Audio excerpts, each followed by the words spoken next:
Good evening everyone, welcome to the official YouTube channel of अरे 24/7। मेरा नाम है अमनजोत और आज हम डिस्कस करने वाले हैं फाइनेंशियल न्यूज़ का सेकंड पार्ट, जहां पे हम डिस्कस करेंगे आपके करंट अफेयर्स को in the form of questions. तो जितनी भी न्यूज़ आपकी फाइनेंशियल सेक्टर से रिलेटेड है उनको एमसीक्यू के फॉर्म में हम कवर करेंगे, ठीक है। तो before starting today session, let me know audio is okay, video is also okay, are we good to गो?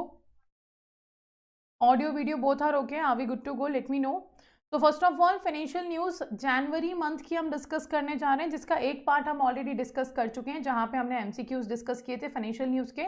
आज हमारी सेकंड क्लास है सेम टॉपिक पे, फाइनेंशियल अवेयरनेस, जहां पे अगेन हम करंट अफेयर्स के कुछ क्वेश्चंस डिस्कस करेंगे जो आपके बैंकिंग एंड फाइनेंशियल अवेयरनेस से रिलेटेड है, ठीक है।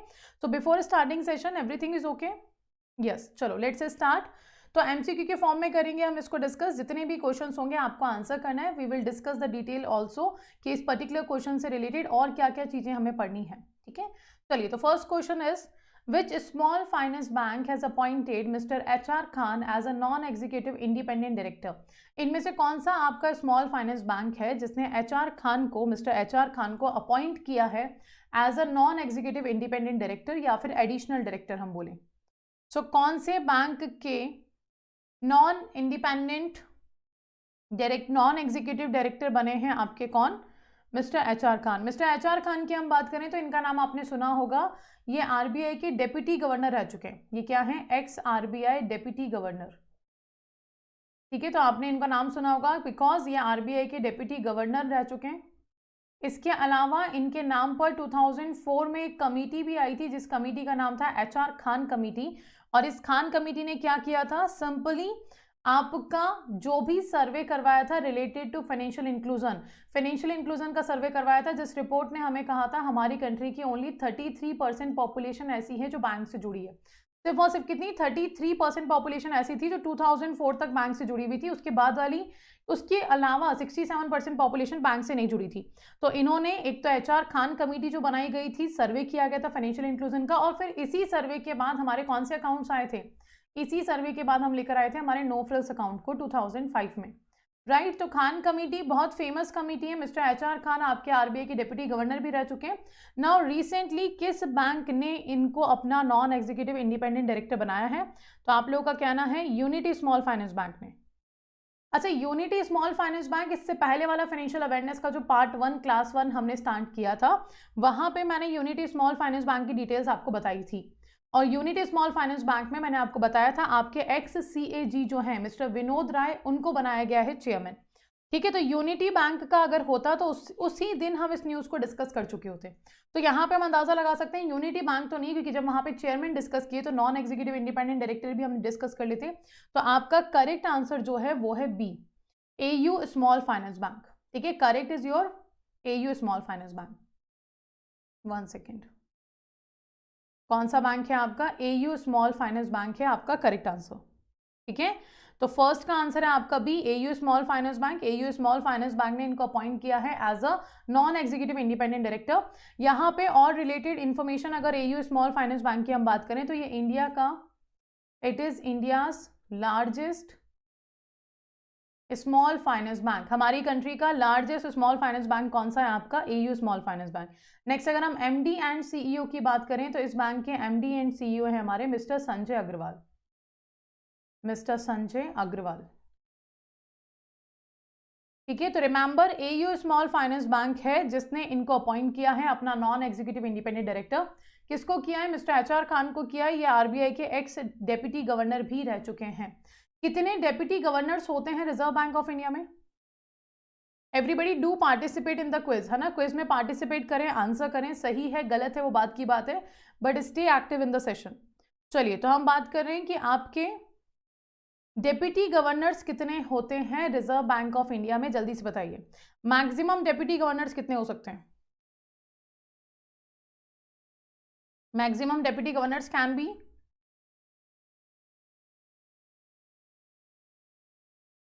4, है ना। कितने डेप्यूटी गवर्नर हो सकते हैं आपके? 4 डेप्यूटी गवर्नर हो सकते हैं मैक्सिमम। और एट प्रेजेंट RBI में 4 डेप्यूटी गवर्नर अपॉइंटेड भी हैं। कौन कौन है? Mister MD Patra, Michael D Patra. Second है आपके mister M Rajeshwar Rao. Third है आपके मिस्टर MK जैन, महेश कुमार जैन, ठीक है। और फोर्थ आते हैं हमारे, वेरी गुड, 4, है ना। कितने हैं आपके? 4 हैं, वेरी गुड। चलो तो आगे बढ़ते हैं। नेक्स्ट आता है आपका second question. The reserve bank of India has recently extended the deadline for mandatory periodic updation of customer KYC regulated entities till which particular month? Is it June, March, August, May or none? तो यहाँ पे पूछ रहा है आपसे next question में कि reserve bank of India ने एक्सटेंड कर दिया डेडलाइन। डेडलाइन क्या एक्सटेंड किया है, किस चीज का डेडलाइन है आपका? Mandatory periodic updation of customer KYC. Customer KYC का जो मैंडेटरी पीरियोडिक अपडेशन होता है कि सर्टेन ईयर्स के बाद आपको अपना केवाईसी अपडेट करवाना होता है, उसकी जो लास्ट डेट थी, उसकी जो डेडलाइन थी, उसमें आरबीआई ने एक्सटेंड किए डेट्स को। तो वो डेट क्या है? जून 31, मार्च 31, अगस्त 31, मई 31 और नन ऑफ द अबव। क्या है correct? Maximum are going with March, maximum लोग जा रहे हैं मार्च के साथ। चलो तो करेक्ट आंसर इज मार्च 31, 2022। ठीक है, आपका जो अर्ली डेडलाइन थी, इसके पहले अर्लियर डेडलाइन जो दी गई थी आरबीआई के थ्रू, वो थी आपकी 31 दिसंबर। अर्लियर डेडलाइन थी 31 दिसंबर 2021, बट ड्यू टू कोविड इसको 3 मंथ्स एक्सटेंड कर दिया, है ना। कोविड के कारण 3 मंथ्स क्या किया, इसको एक्सटेंड कर दिया गया। और एक्सटेंड कब तक का हो गया? 31 मार्च 2022। क्लियर? अब ये पीरियोडिक अपडेशन जो मैंडेटरी है कस्टमर्स के केवाईसी का, ये कब होता है? तो यहाँ पे आपकी कंडीशन है at least once in every 2 years, at least 1 in every 2 years. हर 2 साल में एक बार आपको करवाना पड़ेगा क्या? आपका mandatory periodic updation of customers KYC. और ये भी किन कस्टमर्स के लिए है? वो कस्टमर जो हाई रिस्क कस्टमर्स होते हैं। हाई रिस्क कस्टमर्स के लिए यहाँ पे कहा गया है आरबीआई को कि 2 साल में एक बार आपको केवाईसी अपडेशन करवाना है। ठीक है, सेकंड बोला गया है at least once in every 8 years. हर 8 साल में एक बार करवाना होगा। किसको? उन कस्टमर्स को जो मीडियम रिस्क कस्टमर्स हैं। मीडियम रिस्क कैटेगरी कस्टमर्स को कितने में साल में करवाना है? 8 साल में एक बार करवाना होगा।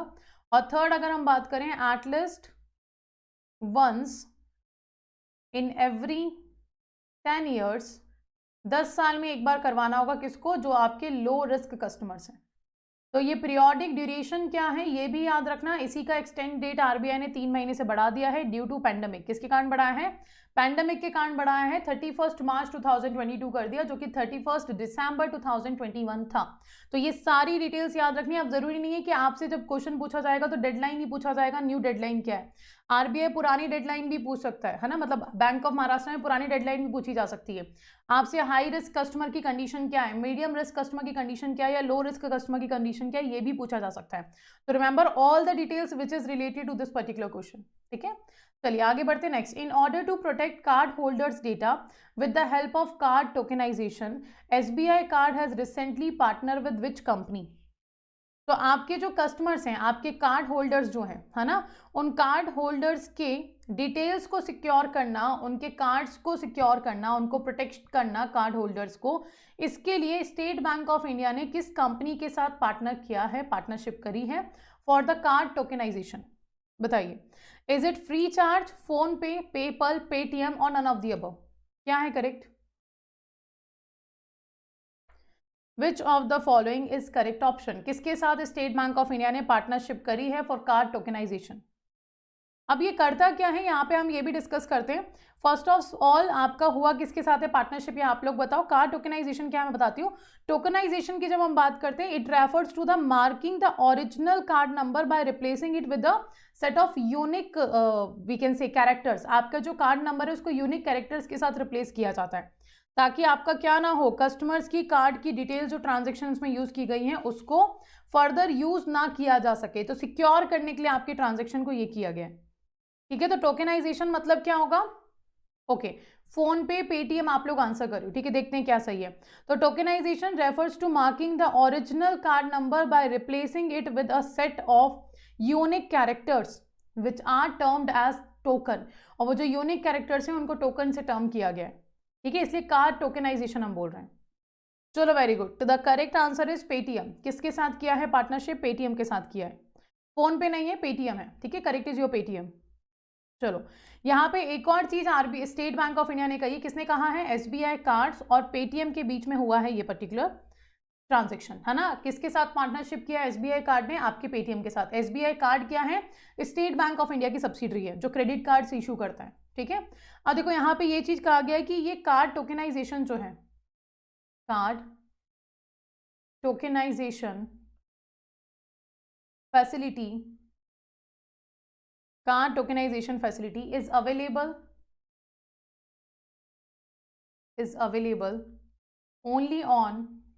only on Android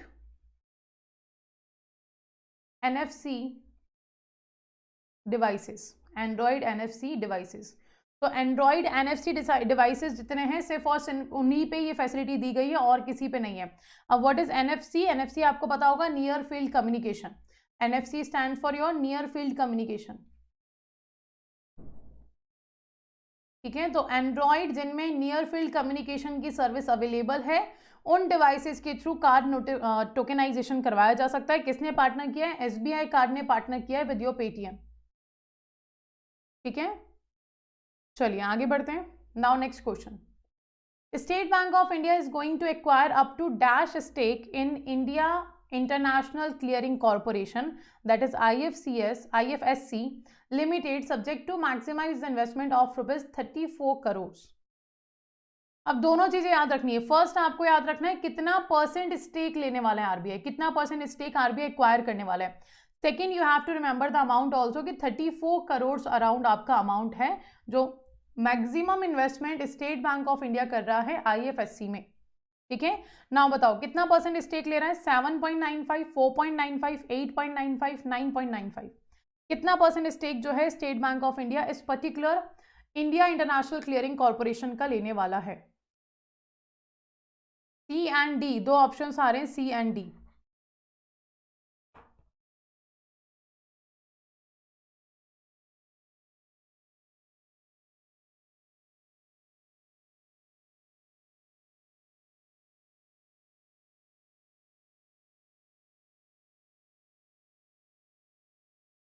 चलिए C और D, मैक्सिमम लोग जा रहे हैं D के साथ, तो हम भी सही मान लेते हैं किसको, D को।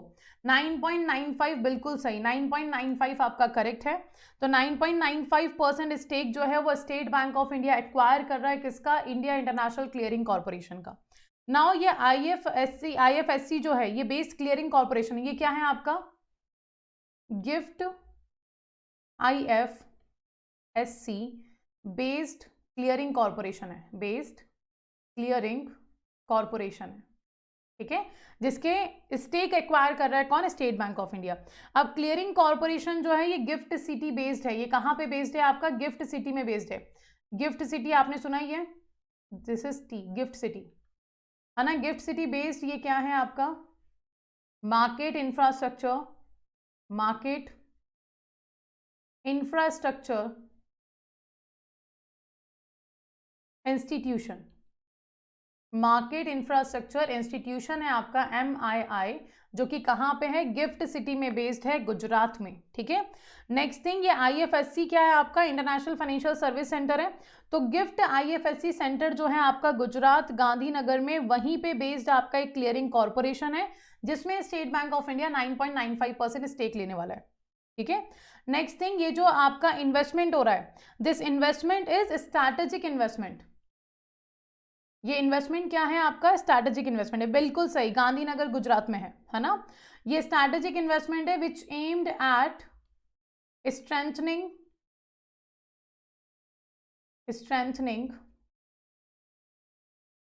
द फाइनेंशियल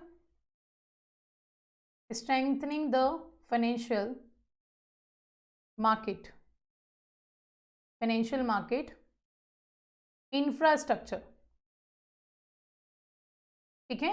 तो स्ट्रैटेजिक इन्वेस्टमेंट है जो स्टेट बैंक ऑफ इंडिया कर रहा है इसके अंदर, और ये स्ट्रैटेजिक इन्वेस्टमेंट जो है ये एम कर रहा है स्ट्रेंथन करने को, किसको स्ट्रेंथन करने की बात कर रहे हैं हम, फाइनेंशियल मार्केट इंफ्रास्ट्रक्चर को, ठीक है। Very good, yes, Gandhinagar Gujarat. Now next question, what does BCBS stands for, आपका BCBS का फुल फॉर्म क्या है, what does BCBS stand for, abbreviation है, इंपॉर्टेंट है, बैंकिंग एब्रीवेशंस, फाइनेंशियल एब्रीवेशंस आपको याद होनी चाहिए सारी। तो BCBS डिस्कस करते हैं। ये BCBS को मैं एक और सेशन में डिस्कस कर चुकी हूँ जहां पे हमने RBI के सर्कुलर को डिस्कस किया था। RBI के सर्कुलर की जो हमारी फर्स्ट क्लास थी वहां पे मैंने इस कमेटी के बारे में डिटेल आपको बताई है। तो चलिए बताइए, BCBS स्टैंड्स फॉर व्हाट? चलिए साथ में student do like the session और शेयर करें अपने फ्रेंड्स के साथ, अपने कलीग्स के साथ who are going to give the exam of bank of Maharashtra. ठीक है, उनके साथ सेशन को शेयर भी करें एंड लाइक भी करें। चलिए, तो BCBS का फुल फॉर्म क्या है? C, A एंड D, तीन ऑप्शंस आ रहे हैं। अच्छा, it is related to Basel committee, ये तो हमें पता है कि बेसल कमिटी से रिलेटेड है आपका BCBS। हमने ऑलरेडी इसका एक पर्टिकुलर नोटिफिकेशन भी पढ़ा था रिसेंट, जहां पे लिक्विडिटी कवरेज रेशियो की बात हम कर रहे थे, नेट फंड स्टेबल रेशियो की बात हमने करी थी। चलो, तो करेक्ट इज आपका Basel committee for banking supervision, A option आपका करेक्ट है। ए ऑप्शन क्या है? करेक्ट है आपका। Pankaj, I will explain in Hindi, Hindi में मैं आपको बता दूंगी। ठीक है, तो what does BCBS stand for? यहाँ पे पूछा जा रहा है BCBS का फुल फॉर्म क्या है, तो फुल फॉर्म है Basel committee on banking supervision. तो ये एक बेसल कमिटी है जो किसको सुपरवाइज कर रहा है? आपकी बैंकिंग को सुपरवाइज कर रहा है। Now what is banking? Banking क्या है आपका? फंक्शंस ऑफ बैंक, जो भी फंक्शंस बैंक परफॉर्म कर रहे हैं उसको सुपरवाइज करती है आपकी बेसल कमिटी। और इसी के अंडर में आपके 3 नॉर्म्स बनाए गए हैं, Basel accord 1, Basel accord 2 and Basel accord 3। ठीक है, जिनको भी हमें डिटेल में कवर करना है। नाउ नेक्स्ट क्वेश्चन पे आते हैं। Who among the following has recently chair the 46th GST council meeting in Delhi? Delhi में जो आपका GST का 46th काउंसिल हुआ था उसको हेड किसने किया था? ठीक है, तो यहाँ पे ऑप्शन है मिस्टर पीयूष गोयल ने, मिसेस निर्मला सीतारमन ने, मिस्टर शक्ति कांता दास ने, मिस्टर S जयशंकर ने, या फिर नन ऑफ दी अबव। ठीक है, इनमें से किसने आपकी GST काउंसिल की मीटिंग 46th मीटिंग को हेड किया है? जल्दी से बताइए। बहुत ही सिंपल सा क्वेश्चन है, स्टैटिक क्वेश्चन है, सबको पता होना चाहिए। अगर आपने GST को एक बार पढ़ा है तो आप सबको ये पता होगा कि ये क्या है, कौन इसको हेड करता है। हमेशा GST काउंसिल को एक ही पर्सन हेड कर रहा है जो चेयरमैन होता है इस काउंसिल का, और वो कौन होगा? A एंड B दो ऑप्शंस हैं। ठीक है,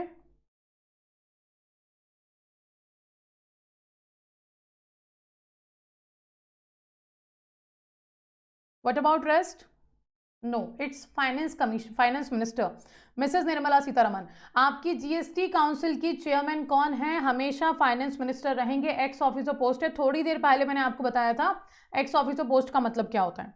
ठीक है, तो आपकी GST काउंसिल का हेड कौन रहेगा? आपका फाइनेंस मिनिस्टर रहेगा। हमारी फाइनेंस मिनिस्टर है मिसेस निर्मला सीतारमन, तो इन्होंने ही हेड किया है आपकी 46th GST काउंसिल मीटिंग जो विज्ञान भवन दिल्ली में हुई थी कंडक्ट। ठीक है, अच्छा, GST कौन सा टाइप ऑफ टैक्स है आपका? डायरेक्ट टैक्स है कि इनडायरेक्ट टैक्स है? GST कौन सा टैक्स है, डायरेक्ट और इनडायरेक्ट? हाँ, आपको इस पर्टिकुलर एग्जाम में हो सकता है वाला ऑप्शन भी लग रहा है ना, वो भी आप टिक करके आओगे, बिकॉज नेगेटिव मार्किंग नहीं है, हो सकता है, यानी कि चांसेस हैं कि ये सही आंसर होगा, वो भी आपको टिक करना है। Only in bank of Maharashtra, because यहाँ पे नेगेटिव मार्किंग नहीं है, इसलिए मैं ऐसा बोल रही हूँ। पर अगर आप कोई ऐसा एग्जाम देते हो जहाँ पे नेगेटिव मार्किंग है तो ऐसा मत करना, तुक्का मत लगाना। ठीक है, चलिए बताइए क्या होगा यहाँ पे answer. Who among the following has recently chaired? तो मिसेस निर्मला सीतारमन होगा क्योंकि हमारी फाइनेंस मिनिस्टर है। नाउ GST कौन सा टाइप ऑफ टैक्स है? अरे रे, क्या कर रहे हो? डायरेक्ट टैक्स है GST? नो, इट्स इन है। GST ने कितने टैक्सेस को? 17 इनडायरेक्ट टैक्सेस को रिप्लेस करके हम GST लेकर आए हैं। 1 जुलाई 2017 से GST को इंप्लीमेंट किया गया था। GST बहुत ही इंपॉर्टेंट टॉपिक है, हर एक कॉम्पिटिटिव एग्जाम के लिए इससे रिलेटेड क्वेश्चंस पूछे जाते हैं। अगर स्टैटिक पूछे तो स्टार्टिंग में तो वो कुछ भी पूछ सकते हैं GST से रिलेटेड, पर करंट न्यूज का जो क्वेश्चन आता है वो पूछा जाता है GST से कितना रेवेन्यू कलेक्ट हुआ है, कितना टैक्स रेवेन्यू GST ने कलेक्ट करके दिया है। मंथ वाइज पूछता है कि दिसंबर में कितना हुआ था आपका, अप्रैल में कितना हुआ है आपका, जून में कितना हुआ, इस तरीके से पूछा जाता है क्वार्टरली बेसिस पे। ठीक है, तो GST बहुत इंपॉर्टेंट टॉपिक है। चलिए आगे बढ़ते हैं। Mister Baldev Prakash has taken charge as the managing director and CEO of which bank? Mister Baldev Prakash जो हैं इनको बनाया गया है MD और CEO किस बैंक का? पंजाब नेशनल बैंक का, बैंक ऑफ बड़ौदा का, जम्मू एंड कश्मीर बैंक का, कैनरा बैंक का, और none of these. Council head fix किया गया है ऑलरेडी, है ना। आपका GST काउंसिल में 33 मेंबर्स हैं एट प्रेजेंट, और वहां पे आपकी पोस्ट फिक्स कर दी गई है। जो भी फाइनेंस मिनिस्टर हैं वही आपके GST काउंसिल हेड होंगे। ठीक है, जब जीएसटी को हमने बनाया था, जीएसटी काउंसिल बनाई थी, तभी इसको फिक्स किया गया था। चलिए बताइए, किस बैंक के एमडी और सीईओ बने हैं mister Baldev Prakash? Punjab national bank, bank of Baroda, Jammu and Kashmir bank, Canara bank या फिर नन ऑफ दी अबव? कौन सा बैंक है? Very good, correct, it is Jammu and Kashmir bank. J and के का इनको बनाया गया है चेयरमैन, है ना? It is Jammu and Kashmir bank. Very good, J and के। चलिए नेक्स्ट आगे बढ़ते हैं। नेक्स्ट क्वेश्चन है आपका, which company and non banking financial company which company and non-banking financial company Flirton India have announced a partnership to expand digital lending to MSMEs and consumers from smaller cities and towns? तो आपका किस company ने एक NBFC के साथ क्या किया है? पार्टनरशिप करी है। एनबीएफसी क्या है आपका? फ्लर्टन एनबीएफसी है, जिसके साथ पार्टनरशिप इनमें से किस कंपनी ने किया है? क्या प्रोवाइड करने के लिए? एक्सपांड करने के लिए डिजिटल लैंडिंग को। ऑनलाइन लैंडिंग जो आप कर रहे हो, डिजिटल लैंडिंग जो आप कर रहे हो एमएसएमईज को, या फिर छोटी छोटी जगह से, छोटी छोटी सिटीज से, टाउन्स से जो कंज्यूमर्स हैं उनको लोन देने की जो डिजिटल सर्विस आप दे रहे हो, उसको और एक्सपांड करने के लिए, उसको और बढ़ाने के लिए यहाँ पर इस एनबीएफसी ने किस पर्टिकुलर कंपनी के साथ पार्टनरशिप किया है? इज इट फोन पे, इज इट जियो पे, इज इट पेटीएम और इज इट पेपल? कौन सा कंपनी है यहाँ पर? बताइए।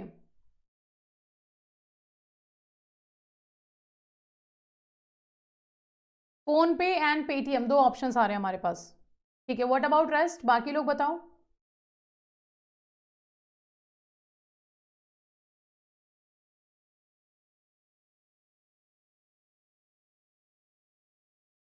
Correct is Paytm. किसने किया है पार्टनरशिप? पेटीएम ने किया है। नहीं, फोन पे ने नहीं किया है, पेटीएम ने किया है। तो पेटीएम और फुलरटन इंडिया जो है, ये दोनों ही मिलकर क्या कर रहे हैं?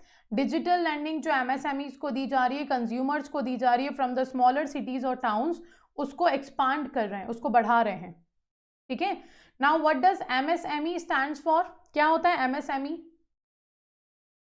कोई पर्टिकुलर स्कीम जो एमएसएमई को प्रमोट कर रही हो, तो स्कीम का नाम बताओ। कोई पर्टिकुलर वेब पोर्टल जो इनकी हेल्प करने के लिए बनाया गया है, एक वेब पोर्टल और कोई स्कीम जो एमएसएमई को फोकस करती है, बताइए। और कौन सा डेवलपमेंट बैंक है जो इनके डेवलपमेंट पे ध्यान दे रहा है? डेवलपमेंट बैंक कौन सा है जो एमएसएमईज के डेवलपमेंट पे ध्यान देता है? तीनों के आंसर जल्दी से कर दीजिए। स्कीम जहां पे लोन प्रोवाइड किया जा रहा है एमएसएमईज के डेवलपमेंट के लिए, वेब पोर्टल जहां पे एमएसएमईज को बेहतर सर्विसेज कम टाइम में इनकी रिक्वायरमेंट्स को फुलफिल करने के लिए वेब पोर्टल बनाया गया है, और कौन सा डेवलपमेंट बैंक है जो एमएसएमईज के डेवलपमेंट के लिए फंड्स प्रोवाइड करता है? बताइए।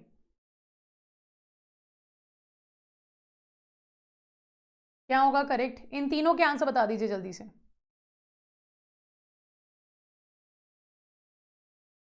Very good, the full form is micro small medium enterprises. ठीक है, फुल फॉर्म हो गया आपका micro small and medium enterprises. आप बताओ बैंक कौन सा है? वेरी गुड, तो बैंक का आंसर तो आ गया सिडबी है, small industrial development bank of India, और इसका हेडक्वार्टर कहाँ पे है? आपका लखनऊ में है। और सिडबी ने ही वेब पोर्टल बनाया है, किसके लिए? आपका एमएसएमईज के लिए। उस वेब पोर्टल का नाम क्या है? उद्यमी मित्र, उद्यमी मित्र पोर्टल।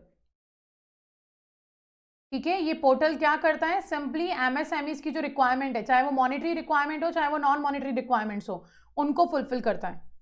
ठीक है, and the scheme which focus on MSMEs या फिर लोन प्रोवाइड करता है छोटे छोटे बिजनेसेस को, वो आपका मुद्रा योजना है। दैट इज योर मुद्रा योजना। मुद्रा योजना के बारे में आपने सुना होगा, मुद्रा stands for micro units development and refinance agency.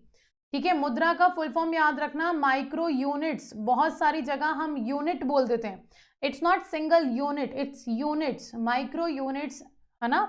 And development, micro units development and refinance agency, ये है आपका मुद्रा योजना। चलो आगे बढ़ते हैं। Next question, in order to launch a pre qualified programme for unsecured loans which bank has recently partner with पैसाबाजार.com। ठीक है, लॉन्च करना प्री क्वालिफाइड प्रोग्राम को जो कि आपके अनसिक्योर्ड लोन्स के लिए है, तो किस बैंक ने पैसाबाजार.com के साथ पार्टनरशिप करी है? Is it Axis bank, is it Canara bank, is it ICICI bank, is it HDFC bank? कौन सा बैंक है आपका? All these banks are commercial banks. तो किस कमर्शियल बैंक ने यहाँ पे पार्टनरशिप करी है आपके पैसाबाजार.com के साथ फॉर अनसिक्योर्ड लोन्स में प्री क्वालिफाइड प्रोग्राम को लॉन्च करने के लिए? Is it Axis bank, is it Canara bank, is it ICICI Bank और is it HDFC bank?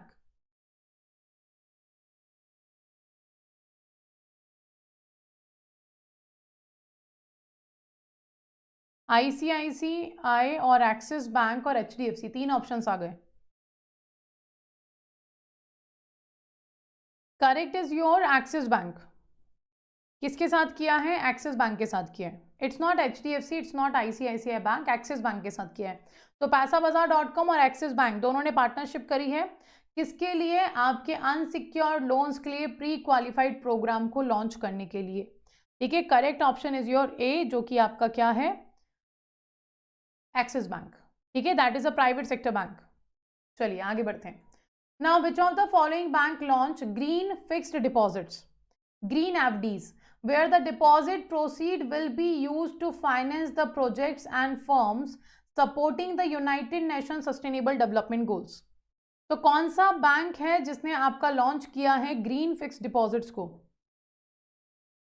Bank जिसने लॉन्च किया है ग्रीन फिक्स्ड डिपॉजिट्स को, और ये ग्रीन फिक्स्ड डिपॉजिट क्या है? जहां पे डिपॉजिट जो है वो प्रोसीड करेगा, will be used into finance. किसको फाइनेंस करने में यूज किया जा रहा है? आपके ऐसे प्रोजेक्ट्स या आपकी ऐसी फर्म्स को जो यूनाइटेड नेशन के सस्टेनेबल डेवलपमेंट गोल को सपोर्ट करते हैं, उसको फॉलो करके काम कर रहे हैं। कौन सा बैंक है? Is it city bank, yes bank, RBL bank और इंडसइंड बैंक?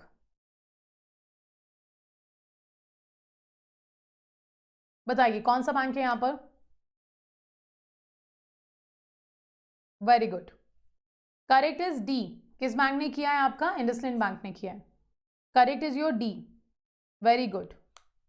ठीक है, अब ये पार्टनरशिप करने के बाद, मतलब ये ग्रीन एफडी लॉन्च करने के बाद, पार्टनरशिप नहीं, ग्रीन एफडीज को लॉन्च करने के बाद आपका ये बैंक जो है, this bank became one of the, this bank became one of the, RBL नहीं है बेटा, आपका डी होगा, it's not RBL, one of the few global banks which offer integrated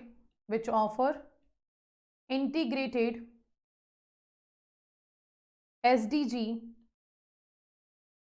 into a regular FD products, into a regular FD products। तो few global banks ऐसे हैं जो आपका ये सस्टेनेबल डेवलपमेंट से इंटीग्रेट करके अपने प्रोडक्ट्स को दे रहे हैं। उसमें से एक बैंक हमारा बन चुका है इंडसइंड बैंक, क्योंकि इसने भी ग्रीन एफडी को इंट्रोड्यूस किया है। ग्रीन एफडी पे जो आपका इंटरेस्ट मिलेगा 6% पर एनम होगा। थोड़ा हायर इंटरेस्ट यहाँ पे दिया जा रहा है बिकॉज अट्रैक्ट कर सको एफडीज में कैपिटल को, तो 6% इंटरेस्ट दिया जाएगा। Now this bank was launch, ये बैंक आपका बना कब था? 1994 में। ठीक है, 1994 में ये बना था आपका। ठीक है, और इसके चेयरमैन की बात करें तो आपका मिस्टर सुमंत कटपालिया आपके क्या हैं? चेयरमैन है पर्टिकुलर बैंक के। ठीक है, रिमेंबर दिस। नाउ अब यहाँ पे एक और चीज इंपॉर्टेंट है इस पर्टिकुलर बैंक से रिलेटेड, वो आपका क्या है कि आपका एसडीजी क्या होता है। यहाँ पे एक इंपॉर्टेंट टर्म आया एसडीजी, सस्टेनेबल डेवलपमेंट गोल्स। अब सस्टेनेबल डेवलपमेंट गोल्स को समझने से पहले मिलेनियम डेवलपमेंट गोल्स की बात करते हैं।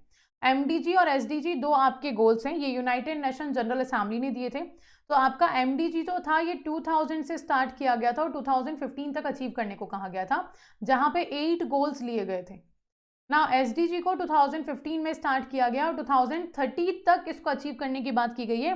बट यहाँ पे मानना है ग्लोबल लेवल पे कि 30 तक एसडीजी के गोल्स अचीव नहीं हो सकते ड्यू टू पैंडेमिक और बहुत सारे इश्यूज जो देखे जा रहे हैं। आपका रिसेशन है, स्टैगफ्लेशन देखा जा रहा है, तो चांसेस नहीं है कि 30 तक भी हम इसको अचीव कर पाएंगे, but still we are trying.